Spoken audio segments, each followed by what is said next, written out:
What's going on, my people? This is your host, Blanche Eden with Black Trending News. So today we're going to be talking about health and more specifically, what's in our water.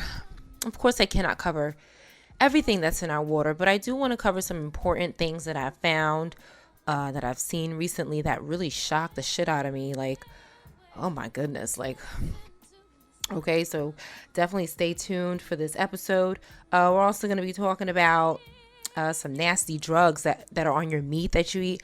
I don't eat meat, but I do eat fish. I'm a pescatarian, so I'm included in this bunch. So I definitely want to talk about it. I want to go over what's in the seafood, what's in the animals, what the animals are eating, and how it affects you. And cooking it does not make these things go away, unfortunately. There are some things in water that are inducing feminization in African frogs. There was a test done, a real study was actually done. I definitely researched this to make sure it was real because it was such a shocking story. Not all the frogs that they tested in that group, but I want to say the number was 10% of them it changed their freaking chromosomes, like their DNA, turning him into female, pretty much, and a lot of people are linking this with, feminization in our men and homosexuality. People would naturally think this. It's not rocket science, right? Like if there's something in the water feminizing people, and then we have, but I think homosexuality is a bit bigger than the water. But I could see why people are thinking that. But I definitely want to talk about it because it does link to other things. It's not just feminization. That is, a strange one. But it does link to cancer and other terrible things that could be avoided just simply by, doing things like filtering your water. Because bottled water is contaminated as well. So let's get into this because it seems like we almost can't avoid it. But we can, kind of, by testing the water. And it's really important to know what you're drinking. Because even if you're not drinking it and you're bathing with it, you're brushing your teeth with it, you're cooking with it, you have to understand how much, washing your hands, your body's absorbing water all the time, even if you're not drinking it. So let's get into it. I want to start with, I think I'm saying this right, Atrazine, Atrazine. This is an herbicide that is in the past year. Now this is a report from 2018. Atrazine is the second most sprayed weed killer in the US. Okay, and it was detected in 27 states at 1,361 different water utilities affecting 29 million people. And in many cases, the amounts were well above EPA's limit. But even if they weren't, it's still a health risk to each and every person, more specifically babies and elderly people who are more susceptible to disease, right? So most of us have children or know a child, right? So this is definitely affecting not just us, but people that are younger than us, that are older than us. So let's go a little deeper into the health risks that atrazine poses, how dangerous it is. It is in bottled water and it is in your tap water. It's been banned in Europe since the 1980s under laws that prohibit the use of any pesticide that contaminates drinking water. But in the United States, the federal government places few restrictions on its usage. Recent studies of American communities with atrazine contaminated water associate exposure with increased cancer risk, shorter pregnancy, and altered menstrual cycles. These studies examined people's drinking water with atrazine concentrations well below the EPA federal legal limit of 3 parts per billion, or ppb. All right, so it's definitely in your best interest to avoid this, being that it has been proven to be bad, but it's still in the water. And just I just want to make a note, like just because something is not legal doesn't mean it's not happening, right? It says that it's banned in Europe, doesn't mean it's not being used. So if you're in Europe, still filter your water, still test your water, and make sure that it's safe for you to use in your family. EWG, which stands for the Environmental Working Group, also highlights atrazine as a major threat and has been fighting to get it banned in the USA. So, bottled water, like I was saying before, is not, excluded from where this contaminant is showing up. Almost half of all bottled water comes from filtered tap water. And depending on the filtering, this might not be free of atrazine and other herbicides. Spring water could also be contaminated depending on the source. If it's near areas of farmed land, then it's very likely that there is herbicides in the spring water as well. So how do you know that atrazine is in your tap water? There's at least a minimum of 2 ways to find out if there's atrazine in your tap water at home. At least check the local water supplier's latest water report. And I actually found a great website. It is ewg.org. There's probably other ones. All you need to do is put in your zip code. It'll bring up, so when you get to your page, like if I'm on my phone doing this, so when you get to your page, you have to scroll all the way down. Like don't scroll through half of it because it kind of looks like it's finished, but keep scrolling down to the bottom of the page so you can see the contaminants that have been detected in your water in the zip code in which you live in. ewg.org. It's that easy. Where I live, it says that there's things, I can't even pronounce half of this shit.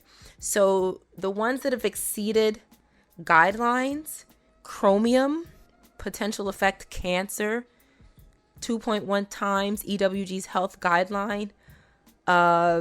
Terrible, right? There's no legal limit. Look at that. Dang. All right. The fact that it's in my water is scary. I don't know what the hell it means. I have probably have more, research to do. It's saying that where I live, they have complied with health-based drinking water standards. But again, like I said, just because it's legal doesn't mean that it's safe. And it definitely emphasizes that on the website. Legal does not equal safe. So you still need to know what's in your water. I read somewhere that some of the laws that affect our water has not been updated in 20 years because there's not enough people that are, I guess, complaining and banging on the door about it. They're like, well, they don't care, then why the hell would we, right? So chromium was one here. I don't know what that is. I have to look it up. I don't want to get too, I know that it's just not good. Others that were detected in my neighborhood's water was, it's called 4-Atrazine, chlorate, chromium, strontium. My goodness. It gives you, this is a great website, but like I said, scroll all the way down when you get to your page that talks about your town. My goodness. It tells you what it is. Strontium is a metal that accumulates in the bones.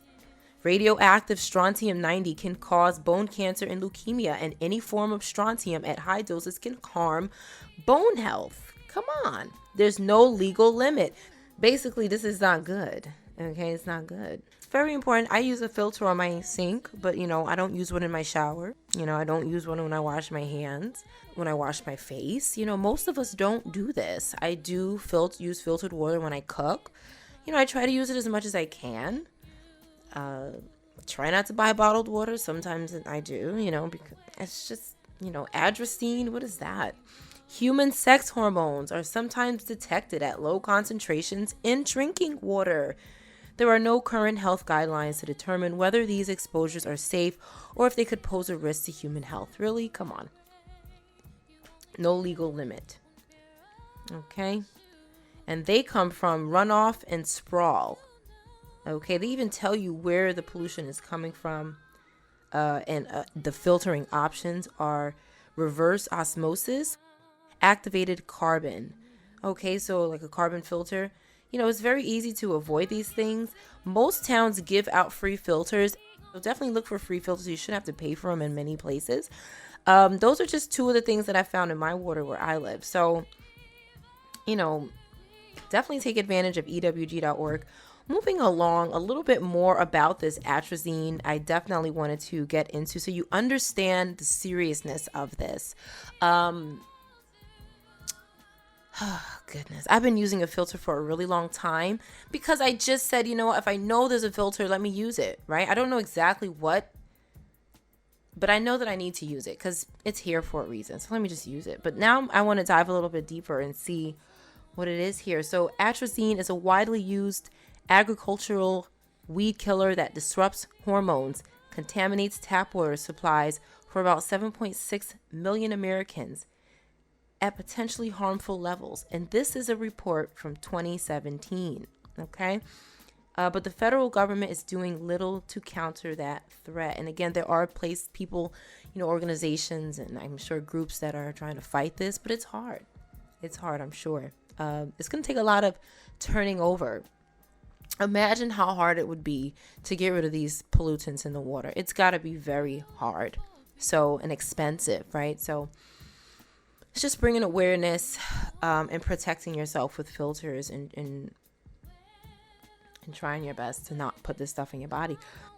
EWG's tap water database, based on water tests by public water systems nationwide, shows that in 2015, atrazine was detected in more than 800 systems in 19 states at levels exceeding a health protective guideline. The annual average atrazine level did not exceed the legal limits. So, like I said, just because it's legal doesn't mean it's safe. I think it's sad that this is banned in a whole entire continent of Europe, and it's legal here in the U.S. And there is actually a limit. So if it's under 20, it's okay, right? I guess it's not going to kill us as soon as we drink it. In other words, it's crazy to me. High levels of atrazine were found in 237 water systems serving more than 3 million people in Texas and in 192 systems serving more than 1 million people in Kansas. Other states struggling with a widespread atrazine contamination of drinking water are Kentucky, Missouri, and Ohio. To see if atrazine contaminates your tap water supply, search for your local water utility in EWG's database. Atrazine, that is manufactured by the agrochemical giant Syngenta, is one of the most heavily sprayed pesticides in American agriculture.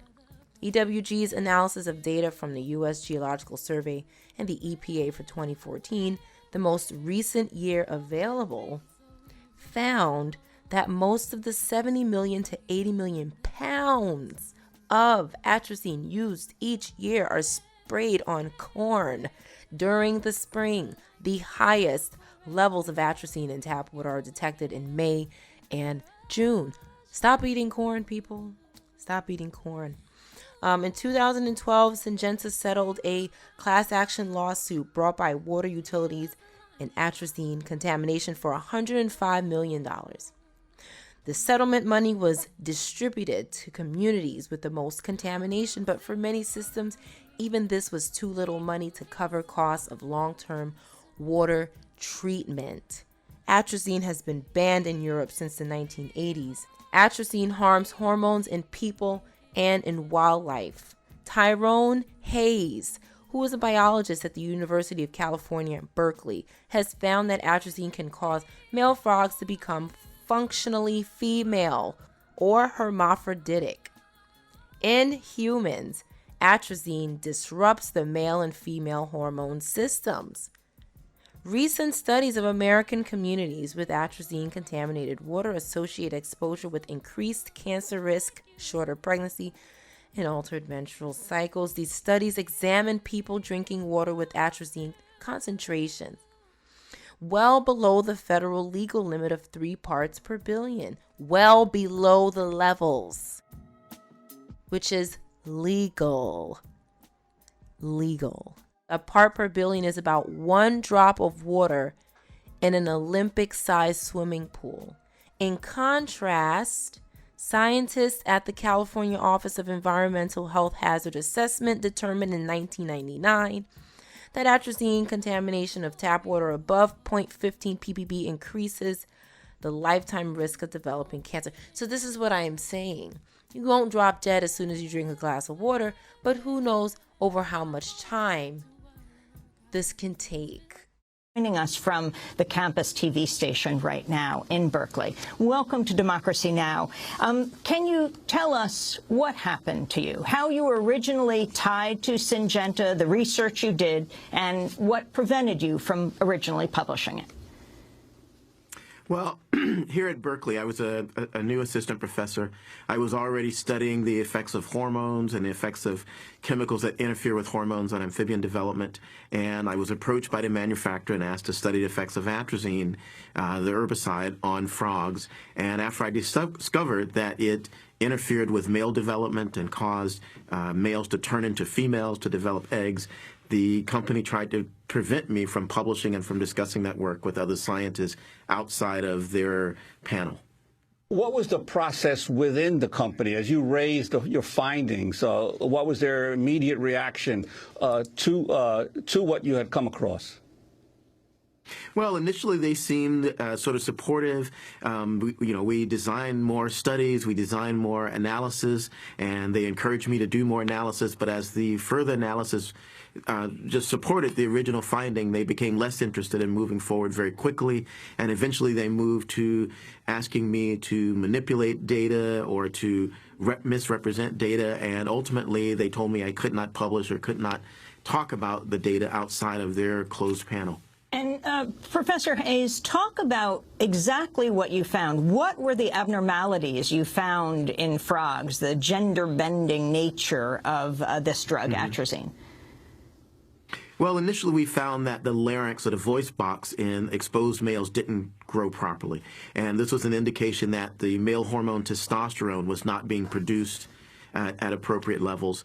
And eventually we found that not only were these males demasculinized or chemically castrated, but they also were starting to develop ovaries or starting to develop eggs. And eventually we discovered that these males didn't breed properly, that some of the males actually completely turned into females. So we had genetic males that were laying eggs and reproducing as females.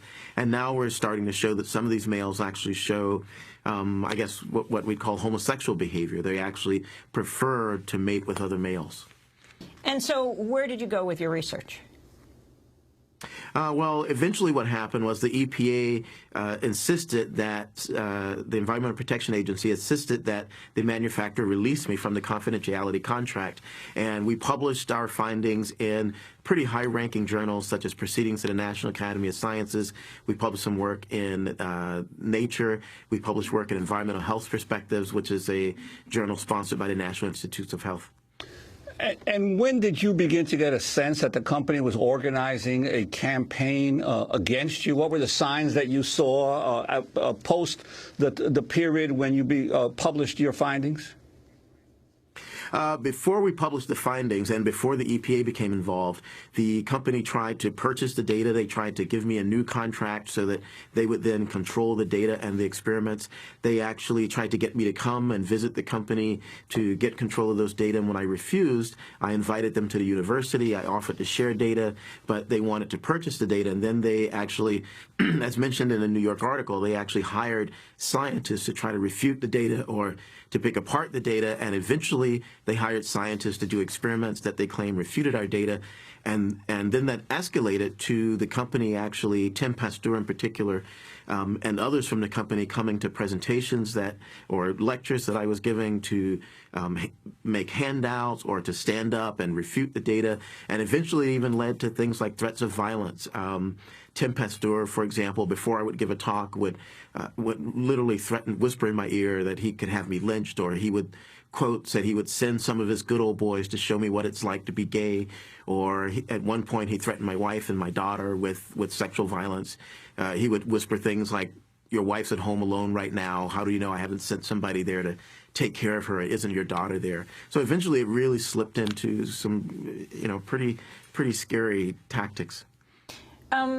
So what did you do? I mean, this is very serious. You could bring criminal charges if you're being threatened and stalked in this way. Well, initially, I went to my vice chancellor here at the university. I went to my dean. I went to legal counsel here at the university. And I was told by legal counsel I was told, first of all, by the vice chancellor for research at the time that, well, you published the work, it's over. So I don't understand what the problem is. And I tried to impress upon her, Beth Burnside at the time, that it wasn't over, that I was really being pursued by the manufacturer. And eventually, when I spoke with the lawyer here at the university, I was told that, well, I represent the university and I protect the university from liability.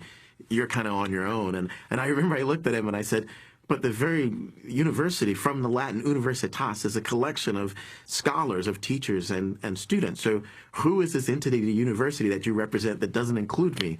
But clearly there's some entity that doesn't really include us, the professors and students, and doesn't really protect our academic freedom, I think, the way that it should. I wanted to ask you about one of your critics, Elizabeth Whalen, president of the American Council on Science and Health. When the New York Times ran a critical story about the herbicide as part of its Toxic Water series in 2009, she referred to its reporting as, quote, all the news that's fit to scare. This is a clip of Whalen from an interview on MSNBC. I very much disagree with the New York Times story, which is really raising concerns about a totally bogus risk. Atrazine has been used for more than 50 years. It's very, very tightly regulated. Even the Environmental Protection Agency, which is not known for soft pedaling about environmental chemicals, even they say it's safe. Well, it turns out that Syngenta has been a long-term financial supporter of Whalen's organization, the American Council on Science and Health, paying them at least $100,000. Your comments on her remarks? Well, again, they're paid remarks. And one of the most disheartening things in this whole process is that many of my critics, it's one to be academic if you come and say, well, we interpreted the data this way and we want to argue about this point. But these people really didn't even have an opinion. These opinions were written by the manufacturer, and they were paid to put their names on them to endorse the opinions of the manufacturer. So, that's one of the most disheartening things, that they were really just personalities for sale. And many of the things that she's saying there is just not true. Any independent study from any scientist that's not funded by Syngenta has found similar problems with atrazine, not just my work on frogs, but I've just published a paper with 22 scientists from around the world, from 12 different countries, who've shown that atrazine causes sexual problems in mammals, and that atrazine causes sexual problems in birds, amphibians, fish. So it's not just my work in amphibians. And also with regards to the EPA, one of the scientific advisory panel members on the EPA that was supposed to review atrazine, turns out, is paid and works for Syngenta. So the whole process was tainted. And in fact, the EPA ignored the scientific advisory panel's opinion and actually decided to keep atrazine on the market and not to do any more studies, when that clearly wasn't the recommendation of the scientific advisory panel. It's no wonder that children and young people are passing from cancer and getting cancer because, well, this is just one contribution to it. Like, let's add the other things that are in McDonald's. I'm getting ready to get into the meat. Getting ready to get into the things that we're taking into our bodies that are causing and contributing to these health issues that we're going through in society. Federal atrazine rules fail to protect young children and the developing fetus. The EPA's monitoring data for 2014 show that some Midwestern communities experience atrazine spikes in the spring and summer at levels well above the legal limit. In 2014, atrazine concentrations in 18 communities exceeded the legal limit of 3 ppb, sometimes for weeks. For example, atrazine contamination peaked at 32 ppb in Blanchester, Ohio from May 5th to June 9th, and at 21 ppb in Beloit, Kansas from June 9th to July 7th. Now, don't say, oh, I'm in New York, this doesn't affect me. It sure as hell is affecting you. There are chemicals in your water. Just think about all those toilets flushing and people dumping stuff in the ocean, in the river. All of this is coming from the same place. The rain, everything. So It's definitely affecting everybody. If you're in New York, if you're in LA, if you're in California, if you're in Miami, if you're drinking water, okay? The EPA monitoring program targets water systems most vulnerable to atrazine contamination. The systems monitored change from year to year, which can make comparison between years and analysis of trends difficult. The EPA has not yet released data for 2015 or 2016.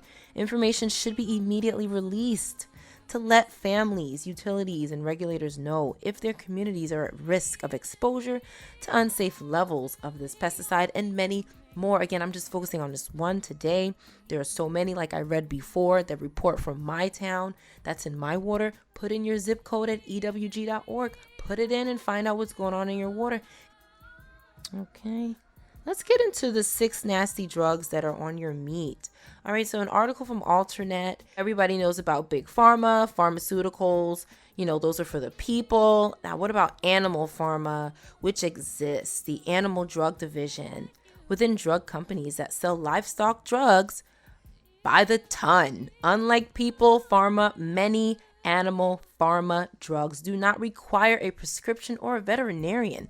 And the hormones, growth promoters, feed additives, and anti-parasite and antifungal drugs are loosely regulated and monitored. The USDA tests for residues from the drug in meat, poultry, and egg products, but repeat offender farms that release animals with violative drug residues into the human food supply are identified weekly, but it still happens. But they probably pay a fine and keep it moving. And guess who's getting paid every time these people are fined? I stop getting paid if you stop getting fined. Keep it moving, right? Let's keep it going, right? So we need to make sure that we know what's in our food and we're, doing our best to be eating good and feeding our children the best stuff we can.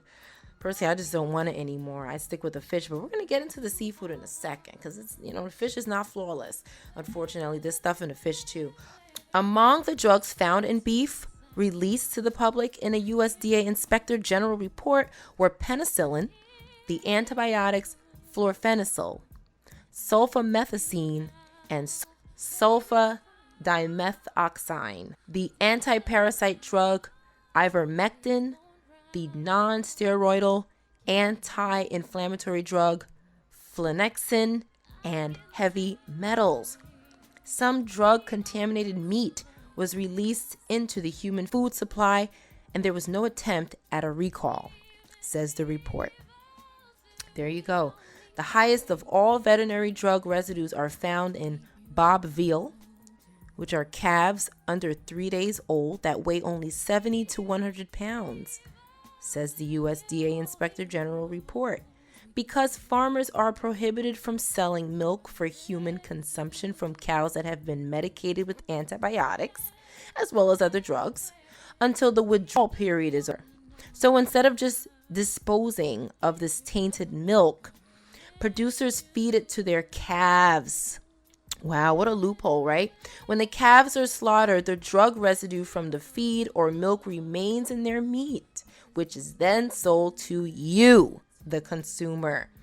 Meat from Bob calves is put into value-added veal products like veal sausages and breaded veal patties. All right? There's an astounding 211 drug residue violations from just 4 plants, says the report. Because individuals who have a history of picking up dairy cows with drugs in their system and dropping them off at the plant are widely tolerated. For example, Golden J Dairy in Tulare, California had 3 violations in 2013, all for residues of the antibiotic neomycin in Bob veal. The grass feed beef movement and mad cow scares have made people think more about what they eats, right? So what they're eating, because we're eating that. But not many people ask about what the animals are ingesting, and it's very important that we learn about what the food that you eat is eating before they die and become your food. Unlike bacteria like E. coli, Salmonella, or Listeria, drug and metal residues aren't neutralized by cooking, and some actually break down into more harmful compounds when heated. Here are some drugs that are probably lurking in your meat. Okay?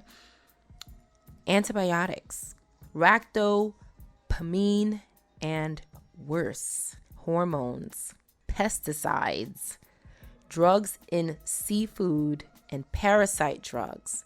All right, so let's quickly go over each of these. Pretty disgusting so far. So let's just go all in, right? The misuse of antibiotics on industrial farms to maximize profit at the expense of human and animal health has been well covered by news outlets. However, the FDA's December initiative against farm antibiotics was poorly covered. FDA restricts antibiotics used for livestock, wrote the New York Times. The FDA is cracking down on antibiotics on farms, wrote the Washington Post. In fact, the crackdown was a watered-down plea for Animal Pharma to self-police and voluntarily change the indications on its antibiotic labels, which the FDA would then enforce. Does anyone believe that industry would voluntarily give up profits? I don't. FDA's caving to industry on antibiotics is similar to the USDA's hazard analysis and critical control points in slaughterhouses, in which industry devises its own rules and enforcement, which the government then ratifies as an honor system. So basically, they're making their own rules. Every time they mess up, they make their own laws, basically. It's just really crazy, right? And then the government just says, okay, no problem. Less than a month after the FDA's faux antibiotic initiative, a report from the Natural Resources Defense Council report revealed that 26 of 30 antibiotics approved for use in livestock feed failed the FDA's own safety tests. Their own safety tests, right? Yet they are still in use. The FDA continues to knowingly allow the use of drugs in animal feed that likely pose a high risk to human health. A microbiologist said that's a breach of their responsibility and the public's trust. I agree. Ractopamine and worse. Okay, so there is good news and bad news when it comes to the asthma-like growth stimulants in big meat has been using behind the public's back, like Paline for pigs, Optiflex for cattle, and Topmax for turkeys. Thanks to public outrage about the human and animal risks associated with the drugs and the EU and Russia's unwillingness to import treated meat, the government may debut a ractopamine-free designation. The bad news is that a related drug, Zilmax, is even more harmful to animals. The hooves on cattle given the drug were basically coming apart, said Keith Belk, a professor of animal science at Colorado State University who viewed photos of lame cattle at Tyson Food Inc.'s slaughterhouse. Tyson, yes, the Tyson in your supermarket, that brand. Okay. In southeastern Washington state in August, some of whom were euthanized. The next day, Tyson told its feedlot customers it would stop accepting Zilmax-fed cattle, and Merck temporarily suspended Zilmax sales. Temporarily, okay? Hoof loss on Zilmax has been known since 2006, but Animal Pharma did not act until the inflammatory video. Still, despite FDA reports of 285 U.S. cattle dying unexpectedly or being destroyed after being fed Zilmax, and 75 animals reported who lost hooves, 94 with pneumonia and 41 with bloat, Merck said in December it would reintroduce Zilmax. And there is more bad news. Thanks to the drought, U.S. farmers are actually increasing the use of growth-stimulating drugs, ractopamine. Isn't this, that's why I just don't eat it anymore, because it's just making me dizzy just, talking about this shit. I'm just getting dizzy from it. It's too much stuff. Too much stuff. Drugs like ractopamine, the EU wants nothing to do with U.S. beef because it is produced with so many hormones. Yet animal pharma drugs like oestradiol 17, Zeranol, trenbolone acetate, and melangestrol acetate are hardly names U.S. food consumers recognize. Melangestrol acetate, a synthetic progestin put in feed, is 30 times as active as natural progesterone, says the European Commission. And trenbolene acetate, a synthetic androgen, is several times more active than testosterone. All right, so these are hormones that are being put in your food, in the animals, in their meat, in their flesh. Just like whenever you eat, there's stuff in your flesh. Same thing with animals. We are all animals. I think most of us can agree with that. Says here, Zeranol is also concerning. Workers exposed to Zeranol had a variety of reported breast symptoms, including sharp pain, tingling, burning, aching, and irritation. Says a 2010 paper in Experimental and Therapeutic Medicine. 2 children exposed to Zeranol through their parents' work clothes developed breast growth and unusual growth spurts, says the author. Zeranol, or its metabolites, is a risk linked to breast cancer development. Wow. In September, the journal Science reported trenbolene acetate does not fully break down in water as previously believed, but retains enough of a chemical residue to regenerate itself. The European Commission Scientific Committee on Veterinary has noticed an association between steroid hormones and certain cancers, and an indication that meat consumption is possibly associated with increased risks of breast cancer and prostate cancer. My goodness. Pesticides. My goodness. There are clear human risks for exposure to pesticides. Researchers at the University of California, Berkeley, and Columbia University in New York are identifying impairments of children exposed in the womb to high levels of chlorpyrifos or other organophosphates used on the farm, says a recent article by Amanda Mascarelli. These impairments may include cognition, behavior, and developmental problems, lower IQs, and problems in gender differentiation. Wow. And problems in gender differentiation. Hello, people. Many pesticides are endocrine disruptors, which disrupt sex hormones, says scientists. I can't make this shit up.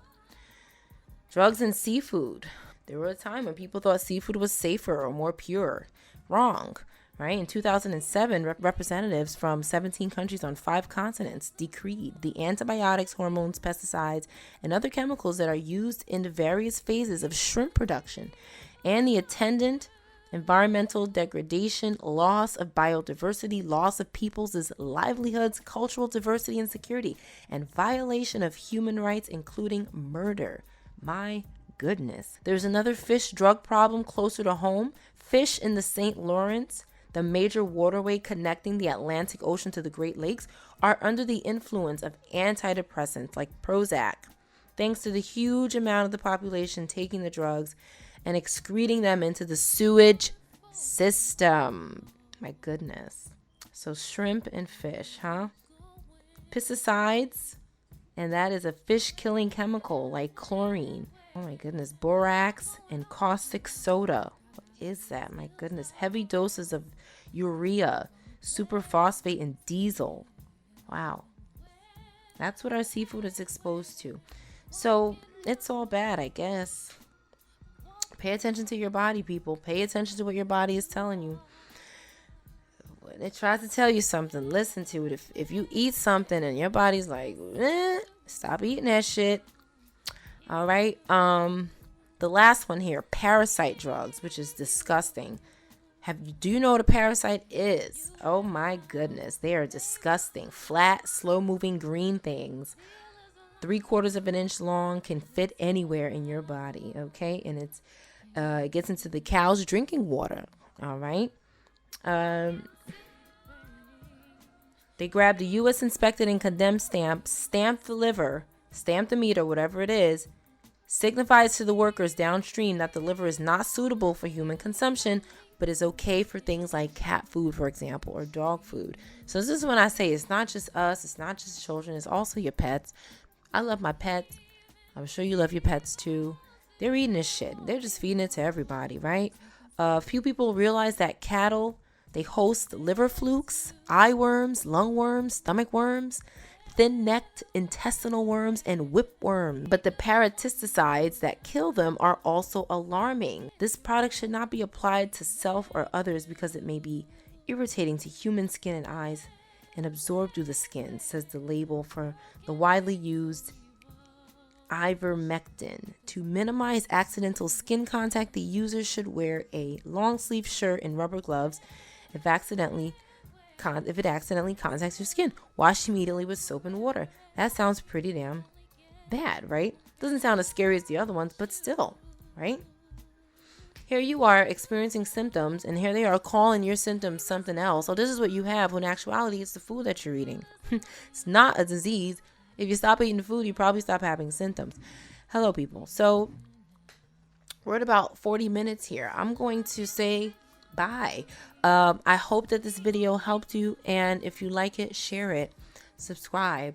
I want to start making more health posts. I know this was a bit of a long one, but I'm thinking about breaking it into 2 parts. I might make it into 2 parts. Definitely watch what you eat, read what you eat, know what you're eating, and don't think that cooking kills everything, because it doesn't. These are all facts here. Go on and do your own research. You know, I'm not here to tell people what to do. I'm just here to share stuff and tell you to also do your own research, and you'll probably find out more. Go ahead and share it in the comment section, and thank you for listening.